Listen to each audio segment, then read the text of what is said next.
మరలా వచ్చేది జగన్మోహన్ రెడ్డి గారి ప్రభుత్వమే. జగన్మోహన్ రెడ్డి గారు అందించిన సంక్షేమం, అభివృద్ధి ప్రజల గుండెల్లోకి చొచ్చుకెళ్ళి అవన్నీ కూడా ఈవీఎంలో ఓట్ల రూపంలో బయటపడతాయి. ఖచ్చితంగా 4వ తారీఖున జగన్మోహన్ రెడ్డి గారి ఫ్యాన్ ప్రపంచం ముందు కూటమి కుదేలు అవి తీరుతుంది. ఇది తథ్యం. జగన్మోహన్ రెడ్డి గారు మరొకసారి ముఖ్యమంత్రి అయి తీరుతారు.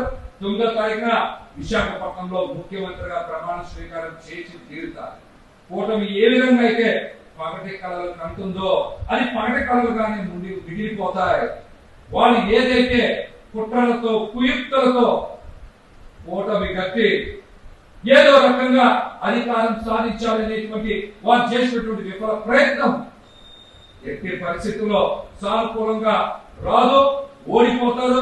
జగన్మోహన్ రెడ్డి గారి చేతిలో చావు దెబ్బ తింటారని కూడా ఈ సందర్భంగా నేనైతే తెలియజేస్తాను. ముఖ్యంగా సర్వేలన్నీ కూడా జగన్మోహన్ రెడ్డి గారికి అనుకూలంగా, అంతకు మించినటువంటి ఫలితాలు వస్తాయని జగన్మోహన్ రెడ్డి గారు పోలింగ్ అయిన తర్వాత వెంటనే చెప్పారు. ఆయన ప్రజలకి కృతజ్ఞతలు తెలియజేశారు. మహిళలు పెద్ద ఎత్తున ఓటింగ్ చేస్తారని, కుటుంబాలు అండగా నిలబడ్డాయని, ఖచ్చితంగా ఫ్యాన్ ప్రబంధం సృష్టించి తీరుతుందని జగన్మోహన్ రెడ్డి గారు చెప్పారు. సర్వేలు కూడా అవే చెప్తా ఉన్నాయి. తినబోతా కూర్చొని మరొక 36 గంటల్లో ఫ్యాన్ ప్రపంచం ఏంటో ఈ రాష్ట్రంలో అందరూ కూడా చూస్తారు. ముఖ్యమంత్రిగా జగన్మోహన్ రెడ్డి గారు ప్రమాణ స్వీకారం చేసి తీరుతారు.